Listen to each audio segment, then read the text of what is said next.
একদম অল্প উপকরণ দিয়ে বাড়িতেই কিভাবে রেস্টুরেন্টের মতো চিকেন নাগেটস বানাবেন সেই রেসিপিটাই আজকে কিন্তু শেয়ার করব।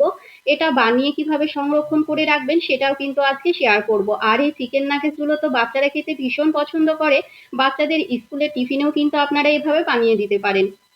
তো চিকেন নাগেটস বানানোর জন্য একটা মিক্সিং জারের মধ্যে এখানে ব্রনলেস মাংস নিয়ে নিয়েছি। আমি ওই 500 গ্রাম মতো মাংস নিয়ে নিয়েছি। এটা কিন্তু আপনারা চপারে চপ করেও নিতে পারেন। তো ছোট ছোট টুকরো করে একটু কেটে নিয়েছি যেন এটা খুব ভালো মতো মানে ব্লেন্ড হয়ে যায়। এটার মধ্যে দিয়ে দেবো 2 থেকে 3টে মতো স্লাইস পাউরুটি। আমি ওই 3টে মতো স্লাইস পাউরুটি দিয়েছিলাম। এই তো খুব সুন্দর মতো কিন্তু ব্লেন্ড করে নিয়েছি। এটা চাইলে চপারও চপ করে নেওয়া যায়, তবে এভাবে ব্লেন্ড করে নিলেও কিন্তু খুব ভালো হয়। তো সবটুকু আমি নিয়ে নিয়েছি। এবার এর মধ্যে আমি কয়েকটা মশলা দিয়ে দেব। এখানে দিয়েছিলাম গরম মশলার গুঁড়ো 1/2 টেবিল চামচ, টেস্ট অনুযায়ী লবণ, আর 1/2 টেবিল চামচ দিয়েছিলাম লঙ্কার গুঁড়ো। সেটা আমার স্কিপ হয়ে গিয়েছে। পরে আমি 1/2 টেবিল চামচ করে রেখেছি। আপনাদের টেস্ট অনুযায়ী মানে পরিমাণ বুঝে দিয়ে দেবেন। 1/2 টেবিল চামচ আমি এখানে গোলমরিচ গুঁড়ো দিয়েছিলাম। আর জিরের গুঁড়ো দিয়ে দেবো 1/2 টেবিল চামচ। আদা বাটা 1/2 টেবিল চামচ রেখেছি। রসুন বাটা 1/2 টেবিল চামচ দিয়ে দেবো। দিয়ে দেব একটা ডিম।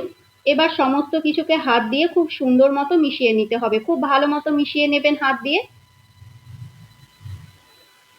খুব সুন্দর মতো করে কিন্তু মিশিয়ে নিতে হবে।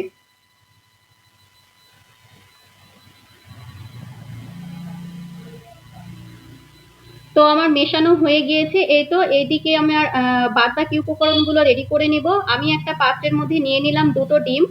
ডিমের মধ্যে দিয়ে দেব অল্প একটু লবণ, 1/2 টেবিল চামচেরও কম আমি লবণটা রেখেছি।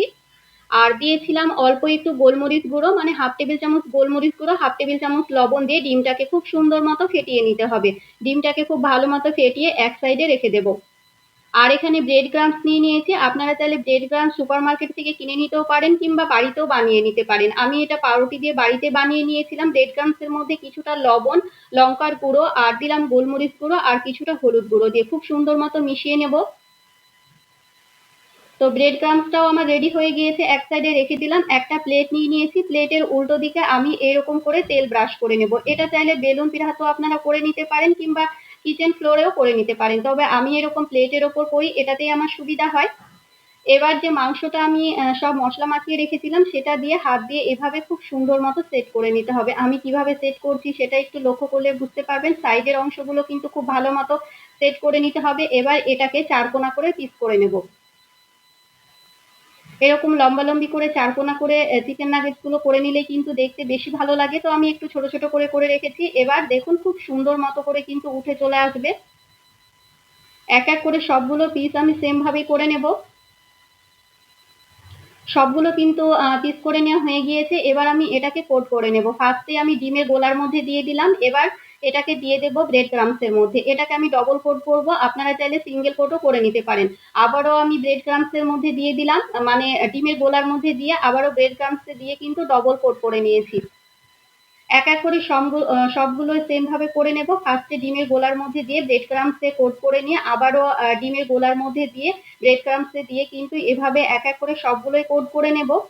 সবগুলো যখন কোট হয়ে যাবে আমি আধা ঘন্টার জন্য ফ্রিজে রেখেছিলাম। এভাবে চাইলে আপনারা নর্মাল মানে ডিপ ফ্রিজে রেখে একটা কন্টেনারের মধ্যে রেখে দিতে পারেন। যখন মানে শক্ত হয়ে যাবে তখন একটা কন্টেনারে রেখে 10 থেকে 15 দিন পর্যন্ত আপনারা সংরক্ষণ করে কিন্তু মানে ভাজার 5 মিনিট আগে ফ্রিজ থেকে বের করে নিলেই সুন্দর মতো ভাজা হয়ে যাবে। কিছুটা আমি ভেজে দেখিয়ে দিলাম। আমি কিন্তু আধা ঘন্টা মানে 1 ঘন্টা মতো ফ্রিজে রেখেছিলাম। ফ্রিজে রাখলে খুব সুন্দর মতো সেট হয়ে যায় আর ভাজাটাও খুব ভালো হয়। তো গরম তেল নিয়ে নিয়েছি। তেলটাকে খুব ভালো মতো গরম করে নিয়ে গ্যাসের আঁচটা মিডিয়াম ফ্লেমে রেখে কিন্তু এগুলোকে উল্টিয়ে পাল্টিয়ে সুন্দর একটা কালার না আসা পর্যন্ত ভেজে নিতে হবে। তো গ্যাসের আঁচটা মিডিয়াম ফ্লেমে রেখে কিন্তু খুব ভালো মতো করে ভেজে নিতে হবে। সন্ধ্যে টিফিনে কিংবা বাচ্চাদের স্কুলে টিফিনেও কিন্তু এভাবে আপনারা ঝটপট চিকেন নাগেটস বানিয়ে রেখে কিন্তু দিতে পারেন। রাত্রে রেডি করে রেখে সকালবেলায় আপনারা বাচ্চাদের স্কুলে টিফিনে দিতে পারেন, ওরা তো ভীষণ পছন্দ করে। তো সবগুলো দেখুন আমার ভাজা হয়ে গিয়েছে। খুব সুন্দর মতো কিন্তু করে ভেজে নিয়েছি। সুন্দর একটা কালার না আসা পর্যন্ত আমি ভেজে নিয়েছিলাম। আমি এই কটাই ভেজেছিলাম আর বাদ বাকিগুলো কিন্তু আমি ফ্রোজেন রেখে দিয়েছি। এবার কিছুই না, এই তো টমেটো সস দিয়ে খেতে হবে। টমেটো সস দিয়ে খেতে বেশি ভালো লাগে, আর ভেতর থেকে সুন্দর কুক হয়ে যায় আর উপরটা সুন্দর ক্রিস্পি হয়। রেসিপিটা কেমন লাগলো অবশ্যই কমেন্ট করে জানাবেন।